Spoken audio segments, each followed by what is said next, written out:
नमस्कार। National tidying के news report bulletin में मैं भौमिक व्यास सभी दर्शकों का आज के दिन दोपहर को स्वागत करता हूं। हम बात करेंगे एक ऐसे संत की जो संत की चर्चा है पूरे देश में, जो संत पर कई आरोप लगे। ये वही संत है जो विवादों में रहते, लेकिन विवादों में रहने के बाद भी वो देश में अपना दरबार लगाते हैं और उस दरबार को कहा जाता है दिव्य दरबार। जी हाँ, हम बात करेंगे बागेश्वर धाम के धीरेन्द्र कृष्ण शास्त्री की। धीरेन्द्र शास्त्री गुजरात के आज से दौरे पर आ रहे हैं, मतलब गुजरात में आज से उनका दौरा शुरू होने जा रहा है और गुजरात के 3 प्रमुख शहरों में वो अपना दिव्य दरबार लगाने जा रहे हैं। ये दिव्य दरबार जहां पर लगेगा वहां पर लाखों लोग जुड़ने की आशंका है, मतलब पूरी तरह तैयारी की गई है। हम आपको बता दें कि धीरेन्द्र शास्त्री के लिए अहमदाबाद, सूरत, राजकोट में जोर शोर से तैयारी चल रही है और अहमदाबाद में तो धीरेन्द्र शास्त्री के लिए जर्मन गुंबज की तरह लोगों को देखने के लिए 4 फीट ऊंचा बनेगा, 8 फीट ऊंचा मंच बनाया गया है। तो सुरक्षा के हिसाब से धीरेन्द्र शास्त्री के लिए 500 बाउंसर और रखे गए हैं। 10 दिवसीय दौरे के दौरान दिव्य दरबार 28 मई को जुंडाल और 29-30 मई को चाणक्यपुरी अहमदाबाद घाटलोड़िया में होगा। धीरेन्द्र शास्त्री का यह दिव्य दरबार 26-27 मई को सूरत में होने जा रहा है, जहां पर 2 लाख लोगों के लिए व्यवस्था की गई है। तो 1 और 2 जून को वो राजकोट के रेसकोर्स मैदान में दिव्य दरबार लगाएंगे और 3 जून को उनका दिव्य दरबार बड़ौदा में होगा। बागेश्वर धाम के पीठाधीश्वर धीरेन्द्र कृष्ण शास्त्री आज से अपना गुजरात दौरा शुरू कर चुके हैं। अभी थोड़ी देर पहले वो अहमदाबाद एयरपोर्ट पर लैंड हुए और थोड़ी देर के बाद वो अहमदाबाद एयरपोर्ट से अपने दिव्य दरबार के लिए रवाना हो गए। हम आपको बता दें कि धीरेन्द्र शास्त्री के गुजरात दौरे को लेकर काफी सारे विवाद हुए। कई विपक्षी पार्टियों ने उन पर हमला बोला है। पूर्व मुख्यमंत्री शंकर सिंह वाघेला ने भी कहा था कि यह भाजपा का हिंदुत्व का मार्केटिंग है, जो खुद बाबा बागेश्वर धीरेन्द्र शास्त्री करने आ रहे हैं। आपको बता दें कि आज दोपहर 3 बजे से वटवा में चल रही शिव महापुराण कथा में वो शामिल हो गए। सबसे पहला उनका कार्यक्रम अहमदाबाद के वटवा में होगा। वो वहां कथा के दौरान मौजूद श्रद्धालुओं को संबोधित भी करेंगे और उन्हें आशीर्वाद भी देंगे। कहते हैं कि दिव्य दरबार में लोग अपनी समस्याएं लेकर आते हैं, जिसको सुलझाने का दावा बाबा बागेश्वर धाम के धीरेन्द्र शास्त्री करते हैं। आपको यह भी बता दें कि इसी कार्यक्रम के साथ उनके 10 दिवसीय गुजरात दौरे की शुरुआत आज से हो जाएगी, जो विवादों में।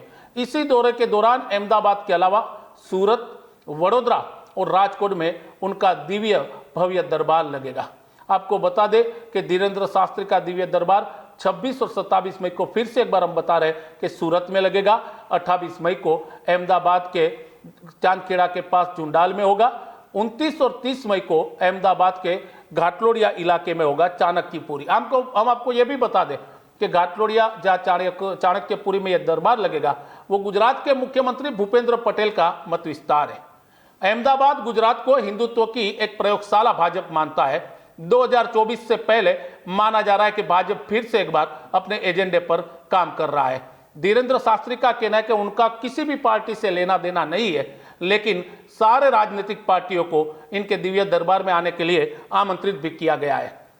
हम आपको यह भी बता दें कि सूरत में भाजपा के प्रदेश प्रमुख CR पाटिल धीरेन्द्र शास्त्री को एक चांदी की बनी हुई विशेष गद्दा भी भेंट करेंगे। ये कार्यक्रम निःशुल्क आयोजित किए गए, मतलब इनमें अगर किसी को जाना है तो किसी प्रकार की कोई एंट्री फी नहीं लेनी होगी, फ्री होगा। धीरेन्द्र शास्त्री की सुरक्षा को देखते हुए 500 से अधिक निजी बाउंसरों को हायर किया गया है। आपको पता होगा कि कोई राजनेता हो या किसी पर जान का जोखिम हो तो बाउंसर उनके साथ होते हैं। ये तो संत है, लेकिन फिर भी इनको भी सुरक्षा की जरूरत है। हम आपको यह भी बता दें, गुजरात दौरे से पहले मध्य प्रदेश सरकार ने एक चिट्ठी लिखी थी केंद्र सरकार को, और इस चिट्ठी पर धीरेन्द्र शास्त्री को वाई कैटेगरी सुरक्षा प्रदान की गई है। अब गुजरात में वो सरकार की वाई कैटेगरी सुरक्षा को लेकर चलेंगे, साथ में इनके बाउंसर चलेंगे। 1500 से अधिक स्वयंसेवक और हजारों पुलिसकर्मी दिव्य दरबार के आसपास तैनात रहेंगे। मतलब साफ है कि कोई इन पर हमला न कर दे। कहीं ना कहीं इनको डर है कि उनके कार्यक्रम में कोई अव्यवस्था होगी, लेकिन इन सभी के बीच में उनका दौरा आज से शुरू हो चुका है। अहमदाबाद के जर्मन डोम में मुख्य मंच 130 बाय 130 फीट चौड़ा होगा, मतलब भव्य होगा। 8 फीट ऊंचा होगा, मतलब धीरेन्द्र शास्त्री जहां पर बैठेंगे वहां से सब लोगों को वो देख पाए और जो लोग नीचे बैठे हैं वो धीरेन्द्र शास्त्री के दर्शन कर पाए। चाणक्यपुरी में धीरेन्द्र शास्त्री के दिव्य दरबार के लिए राधिका सेवा समिति के द्वारा एक बड़ा जलरोधक और अग्निरोधक जर्मन गुंबद तैयार किया गया है। मतलब आपको हम बता दें कि ये जो डोम है वो इस तरह से बनाया गया है कि वहां पर अगर आग भी लगती है या किसी प्रकार की कोई अव्यवस्था होती है तो अंदर बैठे हुए लोगों को कोई दिक्कत ना हो, इसी तरह भव्य आयोजन किया गया है। आपको बता दें कि इस गुंबद में मुख्य मंच 130 बाय 130 फुट चौड़ा है और 8 फुट वो ऊंचा होगा। इस मुख्य मंच पर 4 फीट की ऊंचाई पर महाराज के लिए आसन तैयार किया गया है। आप समझ लीजिए जो बातें हो रही है, बाबा बागेश्वर धाम उनके शब्द दिया जा रहा है महाराज, मतलब उनके लिए एक आसन तैयार किया गया है। इस कार्यक्रम के लिए समिति की ओर से 27 और 28 मई को प्रातः 9 बजे से कार्यक्रम के स्थल पर निःशुल्क पास वितरण भी किए जाएंगे। मतलब अगर आपको जाना है, किसी को भी जाना है, तो किसी प्रकार की कोई एंट्री नहीं, आप जाकर धीरेन्द्र शास्त्री को सुन सकते हैं और आप उनसे आशीर्वाद ले सकते हैं, ऐसा दावा किया है आयोजक समिति ने। इसके अलावा एक व्यक्ति को 1 दिन का पास ही दिया जाएगा। ये आपको बता दें, आयोजक समिति की ओर से कहा गया है कि जो बंदा आएगा उनको 1 दिन के लिए पास दिया जाएगा।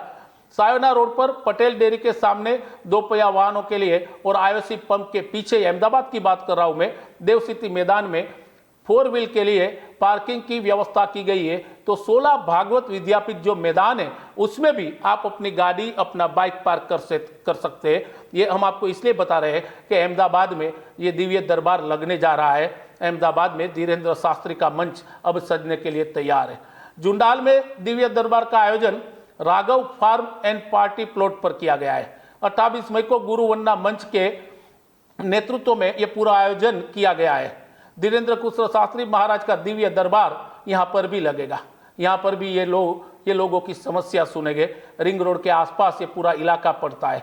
गांधीनगर में शाम 4 बजे भव्य रूप से यह आयोजित किया गया है। जुंडाल करके जो अहमदाबाद का इलाका है वो गांधीनगर में पड़ता है, वहां पर आयोजन किया गया है। और गुरु वंदना मंच समिति के गुजरात के हजारों साधु संत और हिंदू राष्ट्र की अवधारणा को साकार करने इस दिव्य दरबार में हाजिरी लगाएंगे। हम आपको बता दें कि गुजरात के पूर्व आईपीएस डीजी वणजारा भी इस दिव्य दरबार समिति में शामिल है और उनका कहना है कि राज्य के सारे संत इस दिव्य दरबार में आएंगे। धीरेन्द्र शास्त्री को एक हिंदू समर्थक के रूप में देखा जाता है और इसीलिए माना जा रहा है कि सारे हिंदू संगठन अब उनके समर्थन में आ रहे हैं। हम आपको बता रहे कि दिव्य दरबार में अपना सहयोग देने की घोषणा कर सकते हैं हिंदू राष्ट्र जाहिर करने के लिए, और उनको लेकर ही ये पूरा आयोजन किया गया है। आपको ये भी बता दें कि गुजरात दौरे को लेकर वो विवादों में है, लेकिन धीरेन्द्र शास्त्री का कहना है कि मैं तो संत हूं, मैं अपने भक्तों के पास आ रहा हूं, विवाद करना है वो करे, लेकिन जिसको आना है वो आ भी सकते हैं।